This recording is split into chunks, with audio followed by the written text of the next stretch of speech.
porque sem ela eu não funciono não. Que coisa boa aqui, ficou ótimo, ficou muito bom, é bom que eu vou conseguir enxergar todo mundo. Adoro quem está dormindo, adoro. Hoje eu vim aqui para cutucar. Eu sempre virei aqui para cutucar, não tem conversa. E eu me vali olhando outro dia no YouTube, uma palestra do Simão Pedro, falando sobre virtudes e vícios. Eu fiquei tão encantada com a forma com que ele colocou, que eu resolvi transcrever aqui. Eu apenas colocarei aqui o meu jeito de falar. Oh, minha filha está aqui. Ele falou que eu não tinha ninguém aqui. A turminha ele sempre vem, não é? Muito obrigada.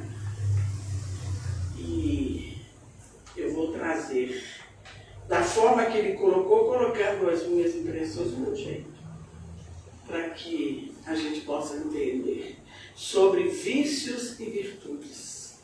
Tão fácil de falar, né? Porque não tem ninguém aqui com esses problemas de vícios. Estamos no planeta Terra, onde não imperam essas coisas, não é verdade? Não. O que não nos impede de estar aqui para fazer o quê? O melhor. Então ele começa perguntando sobre essa questão, o que nos remete, inclusive ao livro dos Espíritos. Ele não vai nos falar no terceiro livro sobre a questão 893. E à frente vai trabalhar justamente essa questão de vícios e essa questão de virtudes. Não é para ninguém assustar, não é para ninguém sair correndo, dá tempo de construir algo melhor, e se não der, nós vamos voltar, porque estamos fadados a essa perfectibilidade, esta mudança de comportamento nas sucessivas encarnações. Mas hoje é o nosso melhor dia. Então vamos lá. Então o primeiro aspecto a observar, para que não criemos uma ideia de certo e de errado, e ficamos aqui, certo ou errado, não existe isso. Para que não criemos esse aspecto de juízo de valor, para dizer abominação aos vícios e aplausos às virtudes. Porque nós todos somos criaturas em evolução. Então não vamos aplaudir as virtudes e nem os vícios, porque ainda tem muito o que caminhar, há muito o que fazer, não é isso? Então nós precisamos pensar um pouco sobre a nossa existência, pensar um pouco o que nós somos. Já parou para pensar? De fato, o que nós somos. Quando observamos o Gênesis bíblico, versículo 26, no versículo 27, no capítulo 1, um simbolismo falando da criação. E Deus criou o homem. Homem e mulher os criou. A semelhança de Deus os criou. Somos nós. Então, no versículo anterior, 26, diz: façamos o homem à nossa imagem e à nossa semelhança, mostrando-nos uma obviedade, uma coisa clara, que a criatura traz as características do seu Criador. Olha que alívio. A criatura traz as características do seu Criador. Mas espera aí, Deus é imperfeito. Calma, podemos conjecturar, podemos pensar e ao longe, mas vamos devagar para a gente entender isso melhor. Quando olhamos uma obra, por exemplo, um pintor, uma pintura, e é muito comum usarmos um processo de uma figura de linguagem que nós chamamos de metonímia, que nós trocamos o quê? O autor pela obra. Por exemplo, quando a gente vai ver um quadro de Da Vinci, a Santa Ceia, por exemplo. Quando a gente fala assim, quando olha para a Santa Ceia, nós nos dizemos a Santa Ceia. Dizemos muitas vezes Da Vinci. Da Vinci está ali retratado na Santa Ceia, certo? E em vez de dizer, eu vi o quadro da Santa Ceia, eu posso dizer, eu vi o Da Vinci. Porque eu troco o autor pela obra em função de que a obra vai trazer as características, a essência, a sensibilidade daquele que a fez, daquele que elaborou. Então eu uso essa metonímia, e da mesma forma, nesse simbolismo do Gênesis, colocou-se que a criatura, a obra, foi a imagem e a semelhança do Criador, em outras palavras. Certo?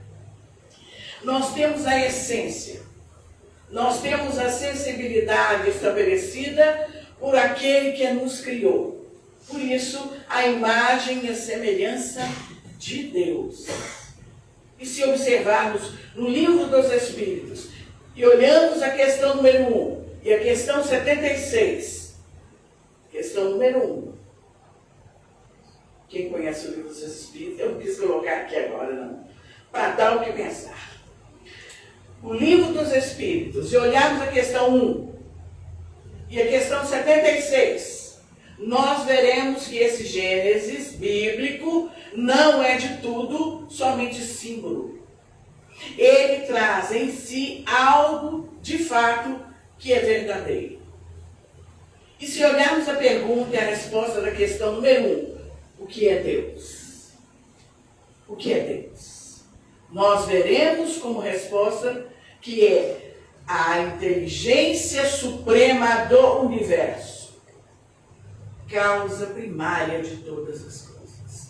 A inteligência suprema, causa primária de todas as coisas. Vocês estão me ouvindo bem aí atrás? Eu daqui enxergo quem está dormindo, fazendo igual professor, mas eu não sou professora não. Eu só gosto de cutucar. E quem tem muito filho, quem teve muito filho como eu, sabe fazer isso. Muito bem. Porque a doutrina espírita é algo, é um oásis que eu preciso urgentemente me entrar, enfronhar, porque é maravilhosa. Se tiver uma religião, um princípio que fala de Deus, além do que a doutrina espírita fala, eu estou nela. E até agora não encontrei. E se olharmos a pergunta, ele fala, o que é Deus? Causa primária. O que é supremo? É o que está acima. Deus é a inteligência suprema. Significa que para ser suprema é necessário que existam outras para que sejam supremadas. Porque senão a resposta seria, Deus é a inteligência única. Deu para entender isso? Nós estamos aqui. Vamos chegar em nós. E a resposta não foi Deus, a inteligência única do universo.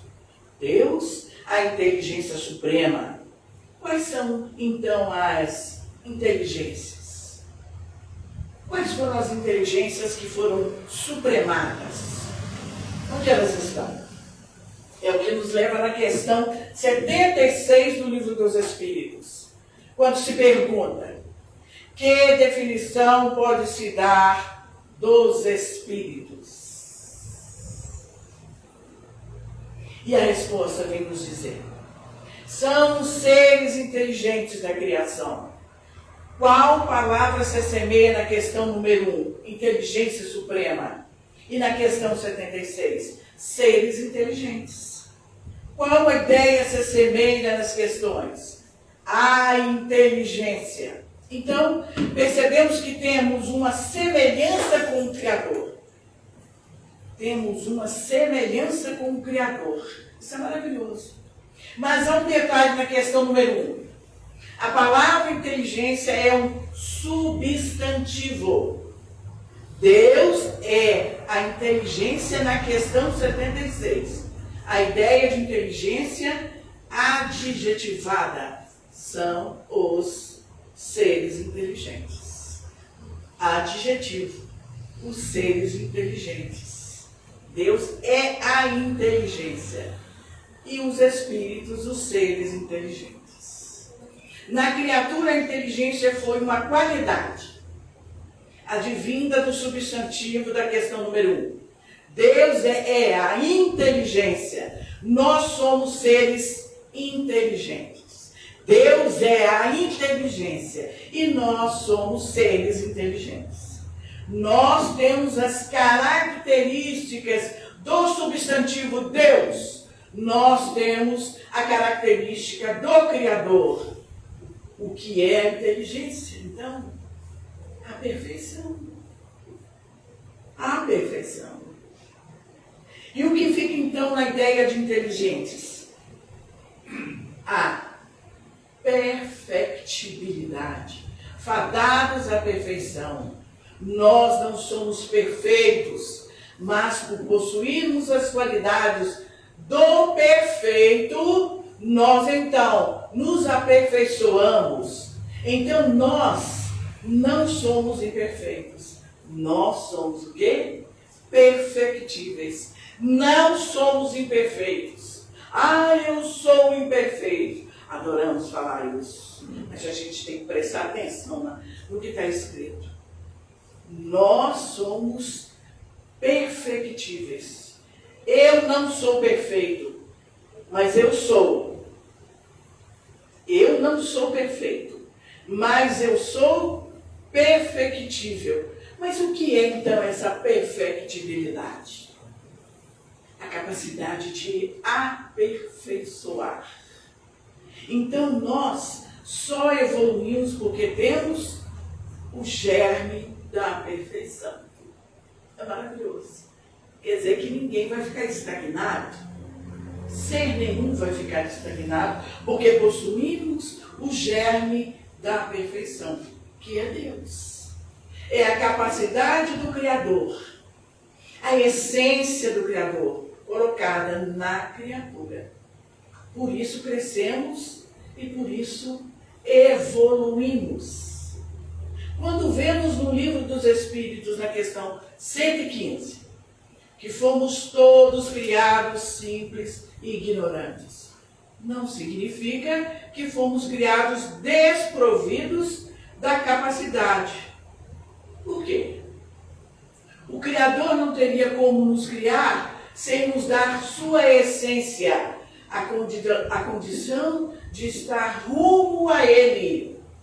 Ele não teria como nos criar sem deixar em nós a sua marca. E a sua marca é que nós podemos nos aperfeiçoar, porque temos na simplicidade e na ignorância o potencial de crescimento e de aprendizado.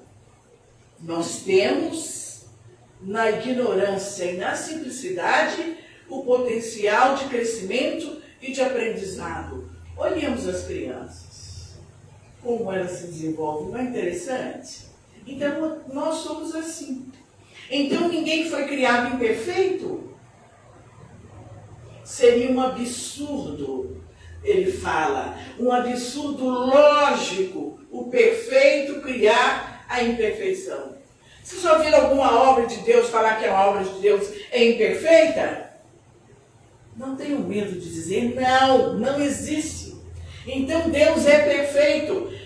Ele é absoluto em todas as suas máximas. Então Ele não ia criar seres imperfeitos, fadados à imperfeição, fazendo o que aqui, nessa terra maravilhosa, cheia de oportunidades? Porque somos imperfeitos eternamente? Não. Fomos fadados a esse crescimento. Estamos fadados a essa perfectibilidade, a esse crescimento. Como dizia o apóstolo Paulo, complexo, hein? Vou ler devagar. Quando vier o que é perfeito, o que o é, nós que somos agora, somente em parte será aniquilado. Por que em parte? Porque vamos nos desenvolvendo e atingindo as perfeições relativas às condições. Então, quando chegar esse perfeito, somente em parte vamos nos desvinculando as condições, relativas às condições, aos atos, às escolhas, às atitudes. E é isso que vai diferenciando os espíritos. Mas o que vai diferenciar uma pessoa? O que é que vai me diferenciar de vocês? O que vai te diferenciar de sua mãe? As suas escolhas. As suas escolhas. As nossas escolhas vão nos diferenciando uns dos outros. Não foi Deus. Mas não é Deus que vai diferenciar. Ele coloca em nós essa diferenciação. São as escolhas que nós fazemos. Deus não tem nada com isso. São as escolhas que nós fazemos, porque Ele nos outorgou o livre-arbítrio para escolhermos aquilo para onde iremos ou para onde fugiremos, como diz a música. Nada de fugir, não adianta. Não adianta fugir.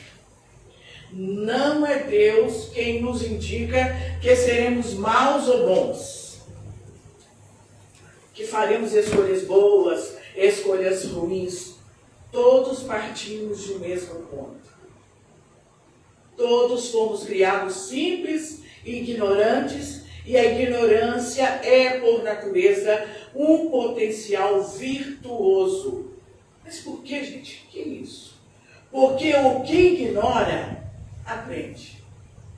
E é justamente esse o caminho, o aprendizado, que pelas vias tortuosas ou retilíneas nos levará ao mesmo destino, a evolução.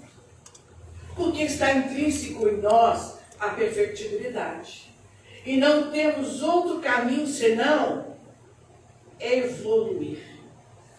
Só que o tempo e as condições serão diferentes nos caminhos tortuosos ou nos caminhos virtuosos, mas todos caminharemos dentro da lógica de Jesus. Qual que é a lógica de Jesus aqui? Meu Pai não quer que uma só das suas ovelhas se perca. Que conforto! Que conforto!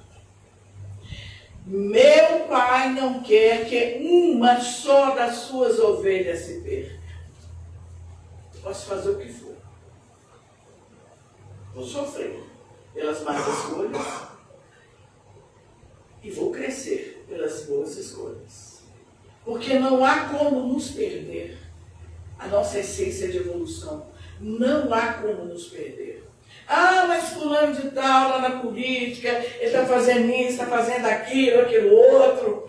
Meu pai me abandonou, minha mãe me abandonou, meu filho é isso, é aquilo. Nada disso. Estamos fadados a essa perfeição.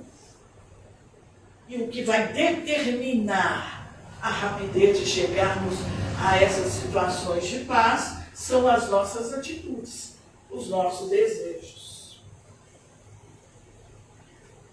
Os nossos atos poderão ser virtuosos ou não.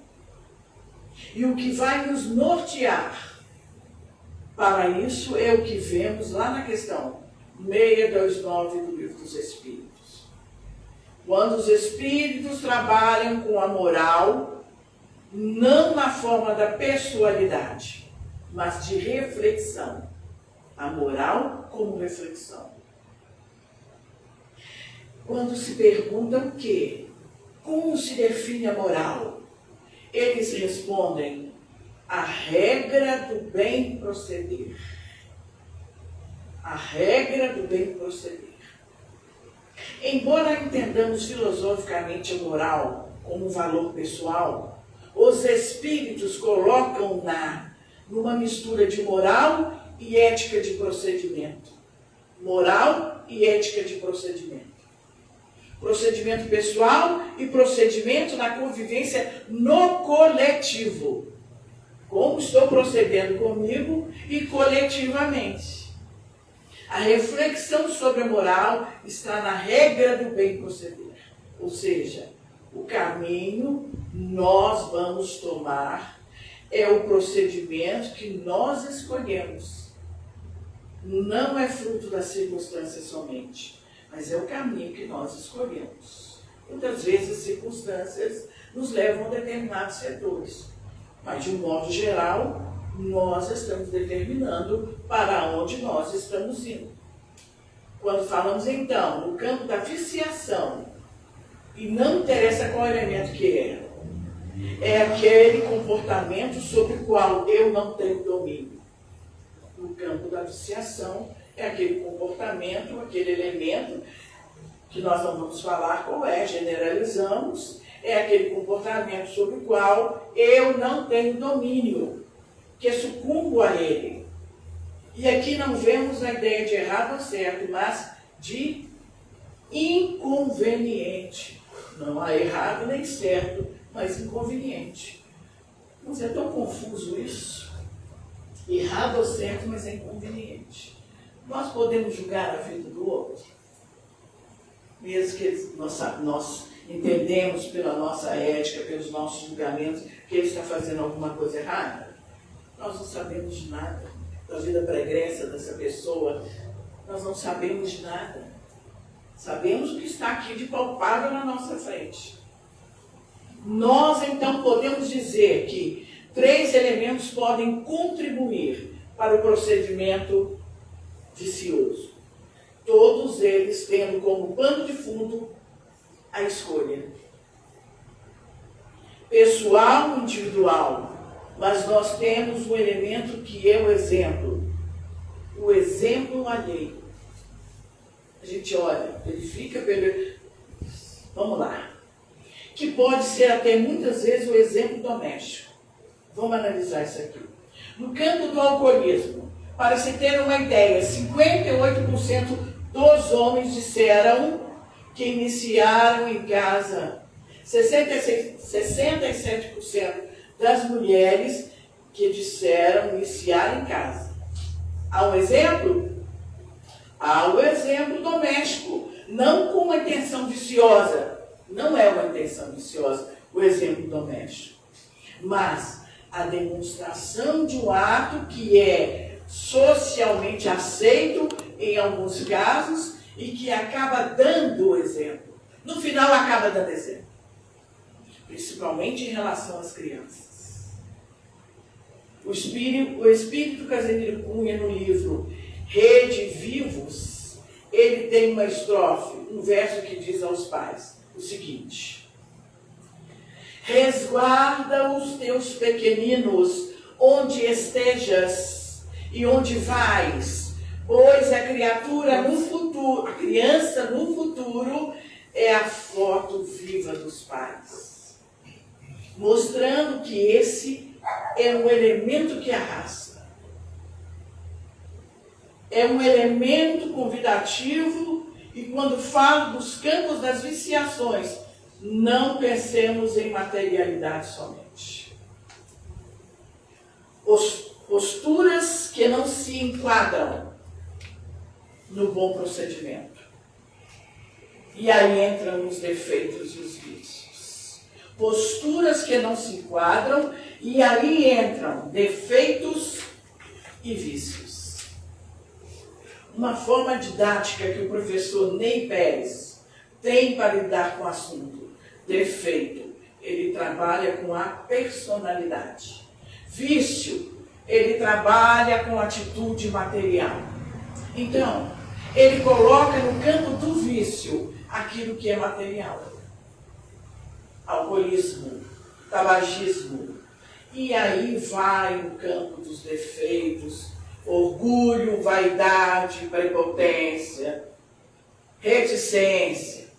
É como se disséssemos que o vício nós vamos adquirindo e reforçando e alimentando todos os dias. Alimentando determinados vícios. E os defeitos são de fábrica, ou seja, em cada encarnação já nascemos com esses defeitos. E associadas às circunstâncias, vamos desenvolvendo e fortalecendo ou vencemos. Trazemos vícios de encarnações passadas. Ou a gente fortalece, ou a gente vence esses vícios. Nossa, mas é difícil erradicar. Eu não consigo parar de fumar, eu não consigo isso, eu não consigo aquilo, eu isto, eu aquilo. É tudo não com a gente. Como a gente gosta de falar que a gente não consegue as coisas. Como a gente gosta de achar que é fraco. Na questão primeira aqui, livro dos Espíritos, a causa primária de todas as coisas, Deus, que nos criou perfeitos. No ser perfeito que nos criou a perfectibilidade. E vamos aí detonando conosco mesmo. Sabe? Buscando, não sei se é preguiça, o que é. Ah, tá bom do jeito que tá. Não pode piorar. Será? É como se disséssemos que o vício nós vamos adquirindo e reforçando. E o exemplo é uma peça fundamental para isso. Que aliado à segunda circunstância, que não são determinantes a curiosidade em saber o que é. Então a gente se perde nisso, pela curiosidade de saber o que é. Se meus pais assim fazem, deve ser bom, deve ser interessante. Se ele pode, eu também posso. Se ele grita, eu também posso gritar. Se ele é prepotente, eu também posso. E aí vai a curiosidade. E aquela curiosidade, pode receber reforço de um terceiro elemento. O estímulo que nos vem de fora. Na forma de propagandas estimulantes. As propagandas. Maravilhosa internet. E aí, no campo material, observemos propagandas que tratam de elementos que viciam, tratam a ideia de grandiosidade, de vitórias, por exemplo, uma determinada marca de cigarro. Aí vem, vou contar a história da propaganda aqui. Uma mulher jovem entrava num apartamento, jogava os sapatos para o lado, a câmera focava o tapete branquinho, felpudo, grosso, macio, e ela pisava no tapete, o tapete afundando, pisava descalço, e ela jogava sobre a mesa uma chave de um carro com um chaveiro de 3 letras, uma BMW, por exemplo. O vento batia nas cortinas. Vamos imaginar, vamos viajar nessa propaganda. O vento batia nas cortinas.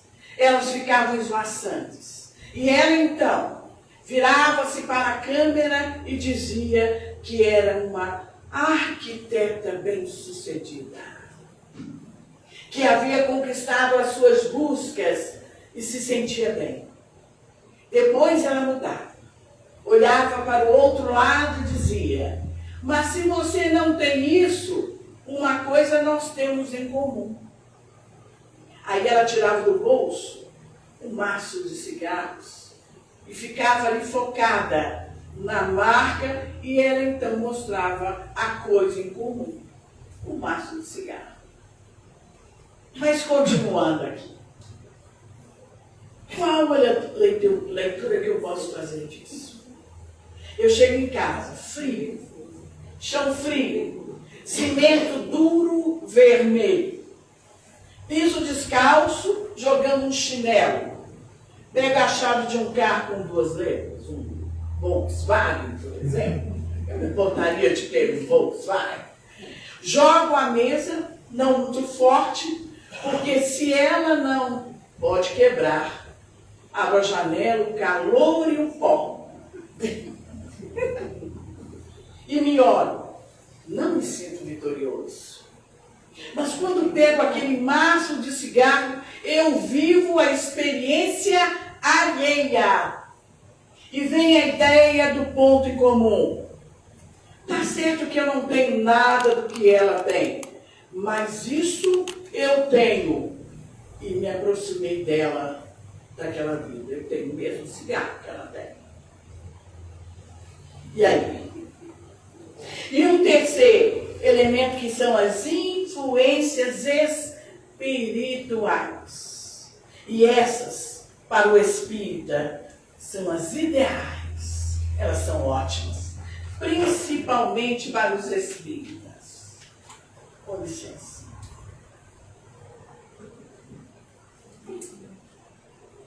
Para justificar os comportamentos viciosos, não interessa se materiais ou não. Porque utilizam uma questão do Livro dos Espíritos, a questão 459, que diz: influenciam os espíritos em nossos pensamentos e ações? E qual é a resposta? Todo mundo sabe, né? Não é verdade? Daqui eu estou ouvindo alguém falando. O espírita sabe disso, olha. Então vamos lá. Todo mundo sabe de cor. Porque ela nos excusa, ela nos desculpa, ela nos dá um álibi, nos dá uma desculpa perfeita. Porque qual a resposta? Bem mais do que imaginais. Pois de ordinário são eles que vos dirigem. Estou tranquilo, não precisa se preocupar com nada. Deixa eles fazerem gato e sapato, que no final a culpa é dos obsessores, não é isso? E aí é fácil então justificar.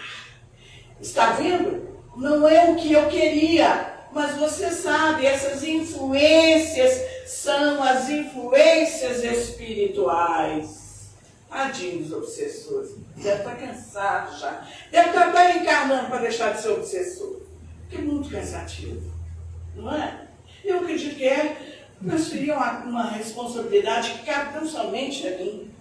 Só que esse assunto, a influência dos espíritos nos nossos pensamentos e atos, vai da questão, agora que vamos nos pegar, 456, a questão 474, e a pessoa fica na 459 estagnada, influenciam. Se ela der um passo só, ela vai chegar a 467, e ela vai perceber que não é tão assim não. Pode se libertar da influência dos maus espíritos? Sim. Respondem os espíritos, pois de ordinário vós os chamais pelo pensamento e os atraís pelos desejos. Aí já matou a 459. Então nós vamos sair daqui convencidos e certos de que eles dirigem a nossa vida mais do que a gente imagina. Mas que nós podemos... Aliás, já podemos até tirar essa questão 459 daqui. Por quê? Se a influenciação dos maus espíritos, respondem eles, pois de ordinário chamais pelo pensamento e os atraís pelos desejos. Já matou a questão. No aspecto do álibi, tem algum advogado aqui? Tem? Aí. Então, aí, ó, ela sabia, ela sentiu que eu ia cutucar. Então, no aspecto do álibi, vejamos aí, porque eles vão nos influenciar desde que os atraia pelo pensamento ou pelo desejo. E temos na questão 469 um outro elemento. Pode-se neutralizar a influência dos maus espíritos e a influência dos maus espíritos que nos concitam ao mal. Pode-se libertar, pode-se neutralizar a eles, e eles respondem. Pela prática do bem e pondo todas as vossas confianças, e toda a vossa confiança em Deus.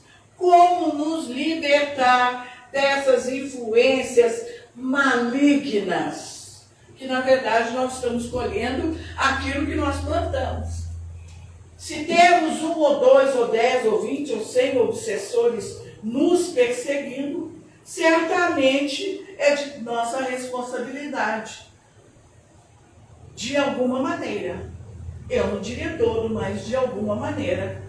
Porque os alimentamos. pelas nossas atitudes, pelos nossos desejos.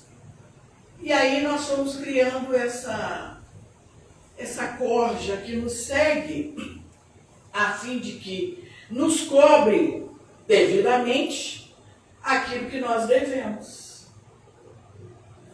Então, qual é a única maneira? Pela prática do bem, vamos nos forrando a eles e pondo toda a nossa confiança em Deus.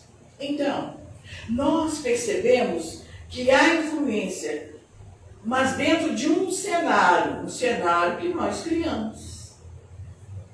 Essa influenciação é de acordo com o cenário que nós criamos. E isso está muito claro no capítulo 15 do livro Nos Domínios da Mediunidade.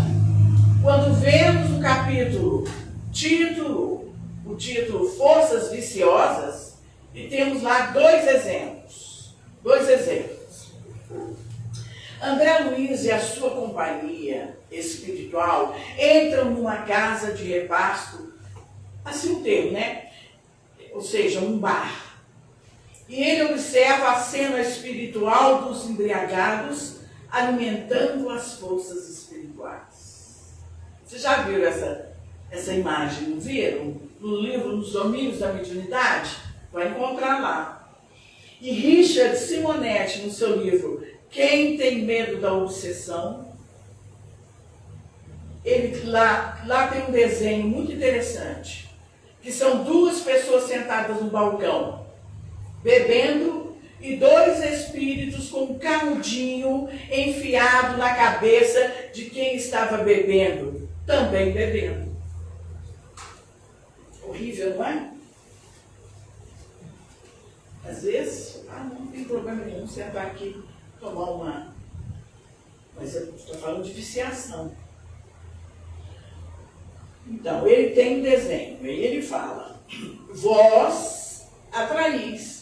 Ele dizia que os espíritos estavam abraçados de tal forma como um polvo cheio de tentáculos segurando aqueles outros. Há uma outra cena também.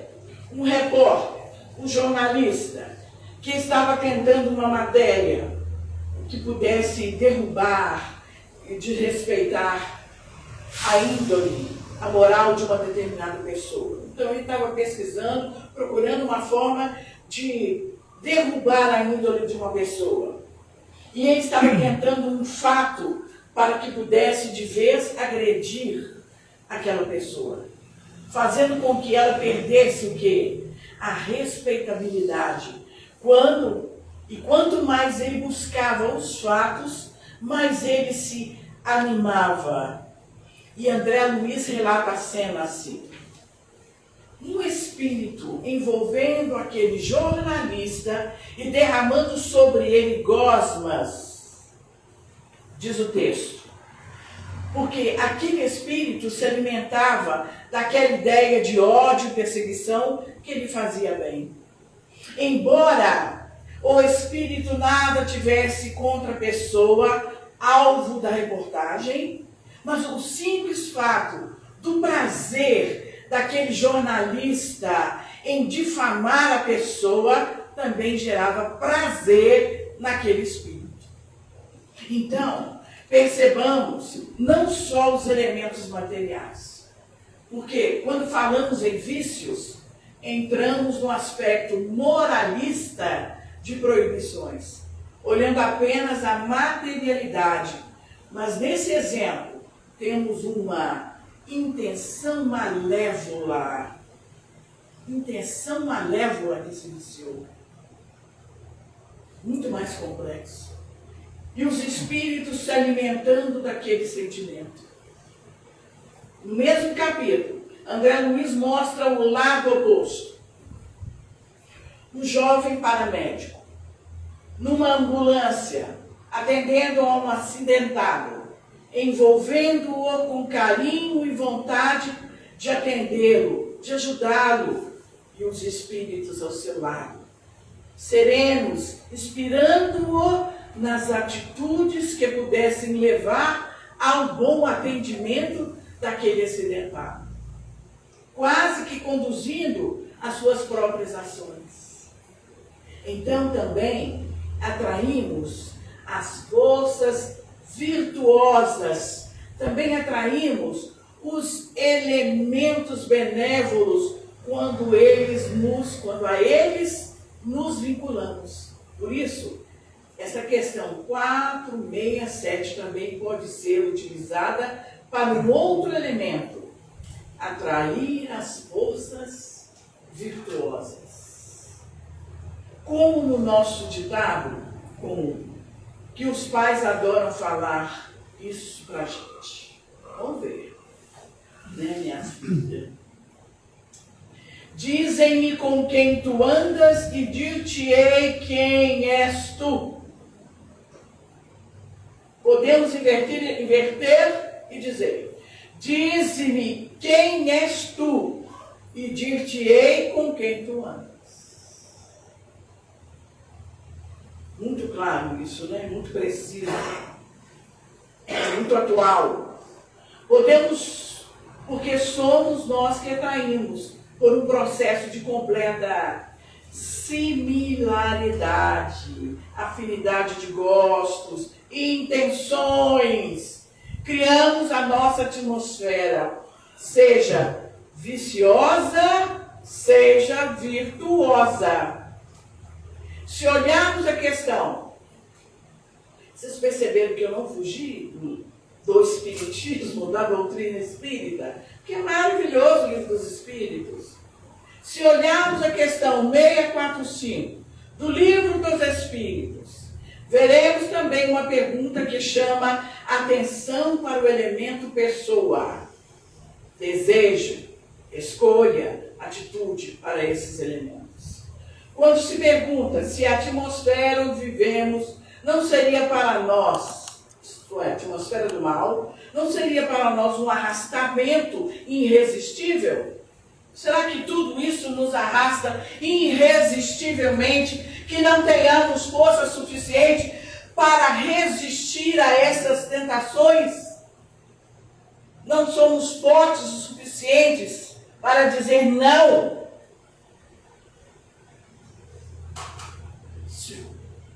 Quando se pergunta, e os escritores respondem: arrastamento, sim. Irresistível, não. Porque nesse aspecto é a autodeterminação. Autodeterminação. Como vemos na questão 120, também do livro dos Espíritos.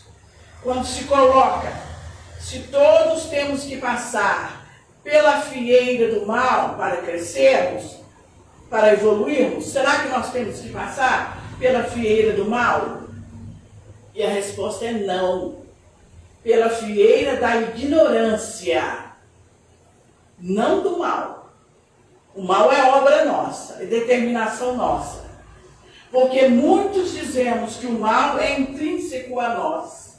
O mal é uma criação nossa, não uma criação absoluta de Deus, mas uma relatividade das nossas escolhas. E é tão forte esse aspecto que quando olhamos o artigo 6º do Código Penal da Vida Futura, lá no Céu e Inferno, no capítulo 7, nós vamos encontrar a responsabilidade que temos com relação a esse aspecto do mal e do bem, que temos de nos responsabilizar. O vício é um mal que geramos. O vício é um mal que geramos e nos responsabilizaremos por ele. Não é uma relação, não é em relação às pessoas que nos responsabilizaremos por eles, mas em relação a nós. Quando digo vício, é a postura que não nos são salutares, que não são boas para nós. Não me refiro a atos materiais ilimitadamente. Aquilo que nos é prejudicial, que nos atrasa no processo de desenvolvimento daquela perfectibilidade. O que é que está dificultando esse meu caminhar para essa perfectibilidade? O que é que está entravando? E é esse o aspecto que vai nos nortear o que é melhor para nós. O que me nos convém não é o aspecto do que me é permitido. É o aspecto do que me é conveniente. Pode ser permitido. Mas a pergunta é, me convém ou não me convém? E esse me convém não é para me atender? Me convém contribuir para o meu crescimento na melhor forma? Está contribuindo? De que maneira está contribuindo?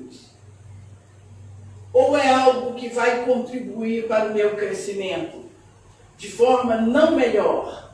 Porque eu também crescerei pelos erros, mas com consequências diferentes. Eu crescerei também com os erros, mas de forma diferente, dolorido, sofrido, daquelas melhores escolhas. Quando faço as melhores escolhas, eu sofro menos. A regra não pode, me convém, me é útil ou não? Não pode, se fôssemos crianças.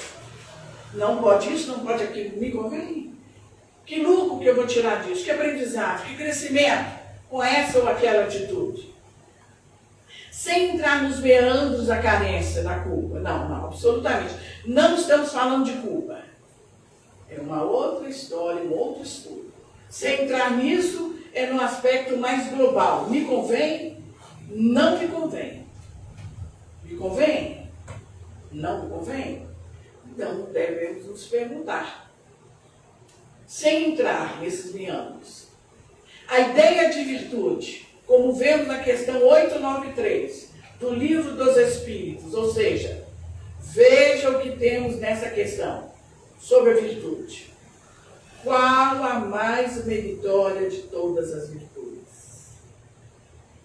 Todas as virtudes têm o seu mérito, porque todas são sinais de progresso no caminho do bem.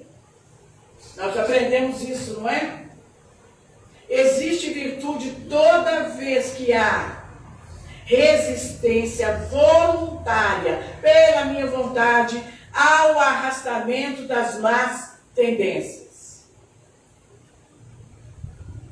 Então, veja que nesse aspecto está se valorizando o ato da resistência, de resistir, que nos leva ao capítulo 17 do Evangelho segundo o Espiritismo, quando numa frase, nesse jargão, que é o modo de falar, reconhece-se o verdadeiro espírita pela sua transformação moral. Pela sua transformação moral. Mas o interessante é o que vem a seguir. E pelos esforços que empreende no sentido de tentar domar suas más inclinações. Vejam a coadunância que reúne, que junta com essa ideia. Existe virtude toda vez que há resistência voluntária ao arrastamento das más tendências. As más tendências são de quê? Elas são nossas. Vou ver quem está dormindo aqui. Elas são nossas. Então, reconhece-se o verdadeiro espírita pela sua transformação moral. Você estava dormindo? Não. Você hoje vai sair daqui melhor do que quando saiu. E eu também. Vejamos. E pelos esforços que empreende no sentido de tentar domar suas más inclinações. Vejam isso, hein? Domar as más inclinações.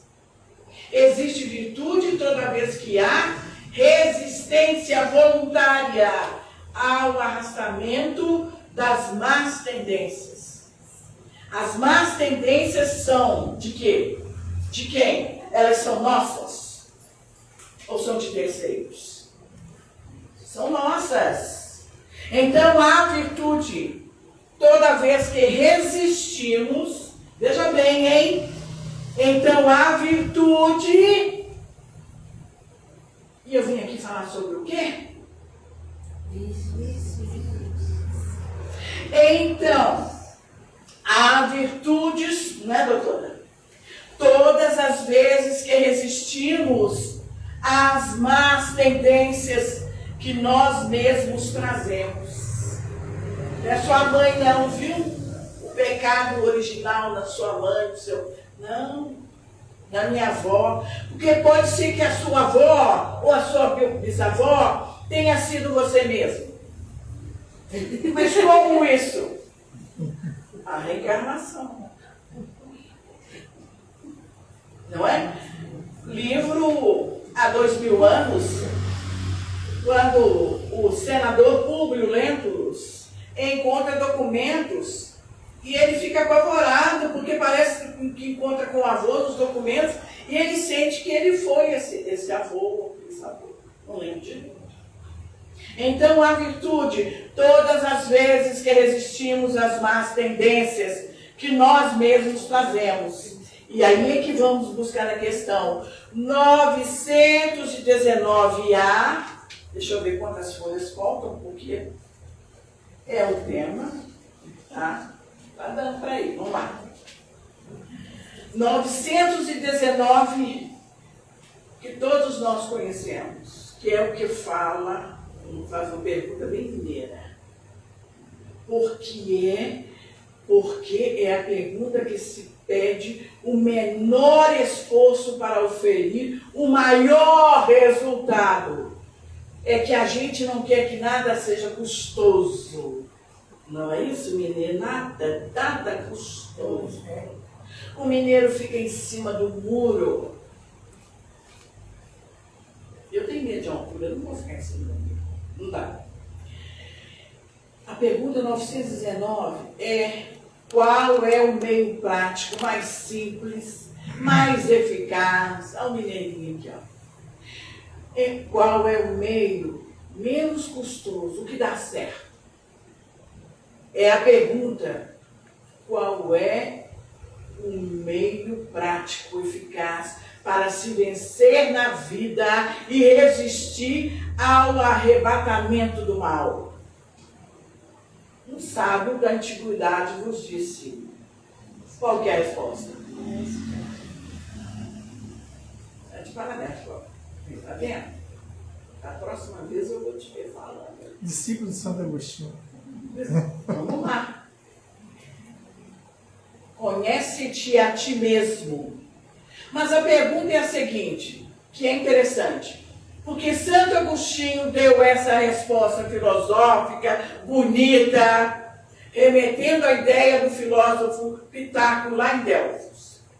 Mas depois pergunta-se ao Espírito Santo Agostinho: compreendemos toda a sabedoria dessa máxima? Ou seja, ela é bonita, porém a dificuldade está precisamente em se reconhecer a si mesmo. Como fazer para reconhecer a mim mesmo? Porque nós estamos dentro de uma persona. Esse corpo físico aqui é uma máscara. Ela esconde quem nós somos de fato. É uma cortina que nos ajuda no processo dessa perfectibilidade.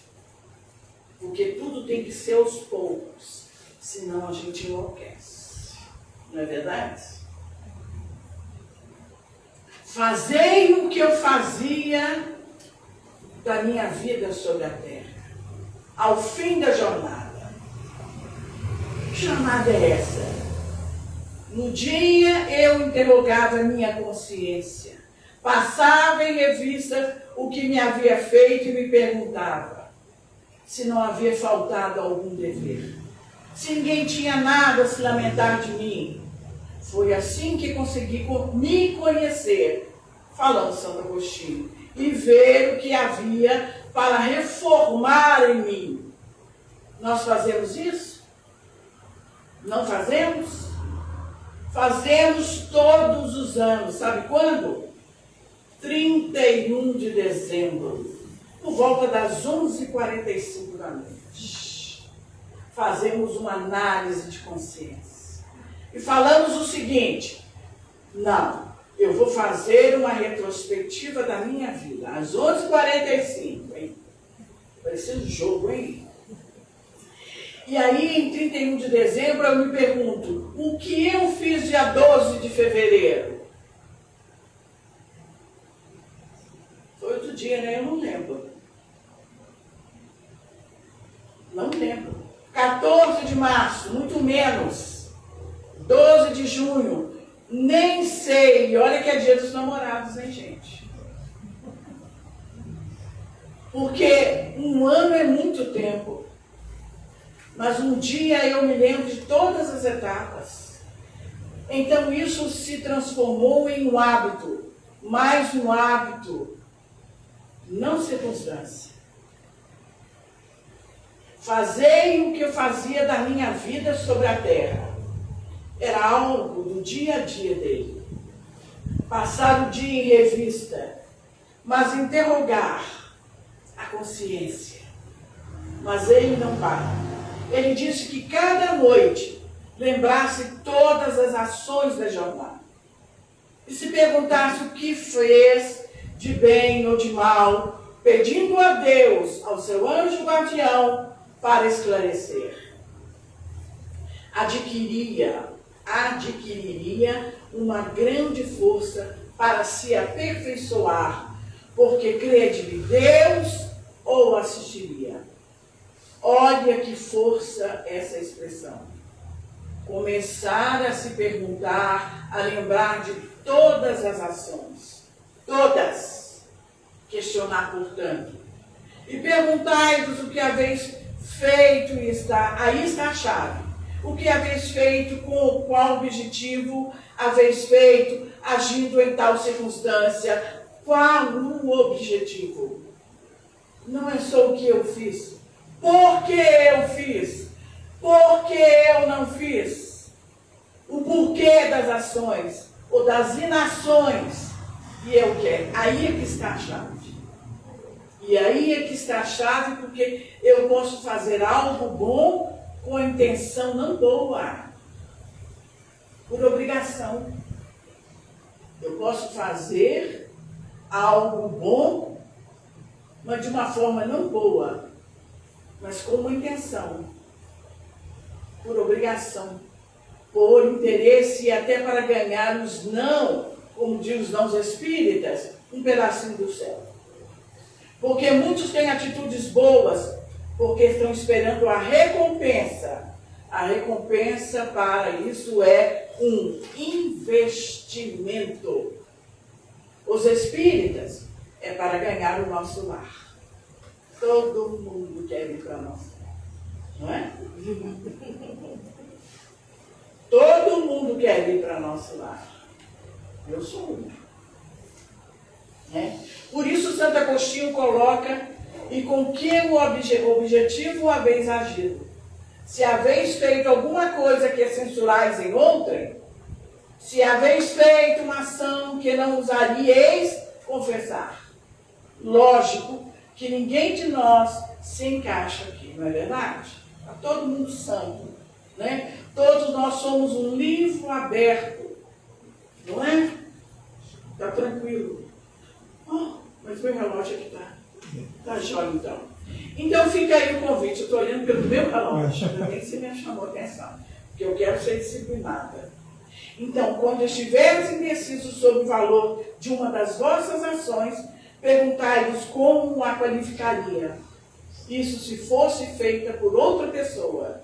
Se as censurais em outrem, elas não poderiam ser mais legítimas em vós, porque Deus não tem duas medidas para a sua justiça. Muita paz. Desculpe. Não. Estou olhando o relógio aqui meu. Muito obrigada.